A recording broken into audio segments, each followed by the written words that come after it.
Olá, turma! Satisfação estar com vocês novamente. Vamos fechar agora a disciplina Processos Inclusivos com o capítulo 6. E para a gente começar a pensar sobre o que permeia, né, as dificuldades em termos de desafios e realidades sobre o processo inclusivo, vamos olhar um pouquinho para a nossa espécie. Nós somos seres relacionais. Quando falamos em processos inclusivos, a gente tem que sair do lugar de matéria simplesmente, né? E pensar em demandas relacionais. Então, vamos olhar para a nossa espécie. Nós somos seres relacionais. Comparando com outras espécies, nós somos a espécie que mais dependemos do outro para a gente dar os primeiros passos literais de vida.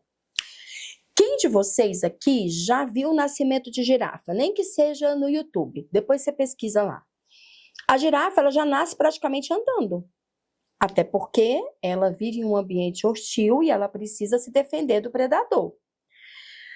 Nós, seres humanos, a gente passa muito mais tempo, nós passamos meses, praticamente um ano, a depender dos nossos cuidadores, na grande maioria dos nossos pais, para a gente conseguir dar esses primeiros passos, a gente depende do cuidado desse outro. Quando falamos em processo inclusivo, a gente não pode esquecer da nossa essência relacional. E aí vocês vão ler aqui no capítulo 6, no tópico 6, nós compartilhamos com vocês um poema chamado Abriga-me debaixo das estrelas, que diz assim: quando compartilhei o lanche contigo, quando o jogo nos fez rir até chorar, quando te convidei e tu aceitaste, quando aprendemos juntos, quando te ajudei a levantar do chão, nunca me senti pequeno. Pensei mesmo que contigo eu podia chegar aos buracos do céu. No processo inclusivo, as relações dão muito apoio.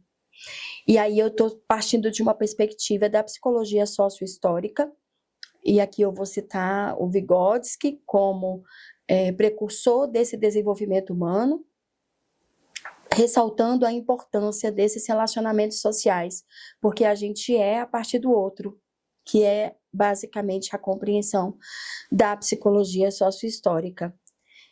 E quando esse outro despreza, exclui, não olha, como que funciona? A gente está falando de processos inclusivos aqui na nossa disciplina, muito voltados também para a garantia de direitos humanos, que ultrapassam limitações físicas, cognitivas, verbais.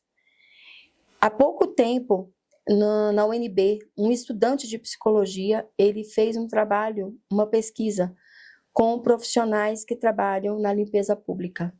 E aí, basicamente, o nome dessa dissertação de mestrado é assim, Pessoas Invisíveis. E ele fez entrevistas, então foi uma pesquisa qualitativa, com essas pessoas que trabalhavam na limpeza urbana, para procurar saber como que eles se sentiam, como era a relação deles nesse ambiente. E o que chamou a atenção desse pesquisador, desse estudante, foi muitas vezes passam despercebidos, não são vistos, eles estão ali, mas é como se as pessoas, a exclusão, lembra do que eu falei lá na unidade 4? A exclusão latente e reverberando numa anulação de presença desse ser. Então, nós, enquanto profissionais da psicologia, temos esse desafio, buscar olhar aqueles que não estão vistos, não estão sendo vistos, dar voz àqueles que muitas vezes são omitidos, ou muitas vezes nem aprenderam a se colocar, porque o ambiente não proporcionava esse tipo de acolhimento. E aí, às vezes, a gente fica esperando que isso aconteça lá fora, quando vocês começarem a atuar na prática profissional. E aí eu quero dizer para vocês que o desafio é um chamado hoje para praticar essa inclusão onde você está, na sala de aula. Você não precisa esperar para atuar no mercado de trabalho com esse olhar de atenção, de escuta, de enxergar quem não está sendo visto. Ou até ir além enxergar e compreender e ouvir o que muitas vezes não está sendo dito claramente, mas a pessoa muitas vezes está ali, como nesse poema, esse olhar do outro, a presença do outro como algo que o impulsione a chegar cada vez mais alto. Leiam com atenção a unidade 6, ela vai trazer um histórico dos direitos humanos e vai fechar esse capítulo com algumas provocações em termos da nossa prática na psicologia, ok? E fiquem atentos aos prazos das atividades, não percam.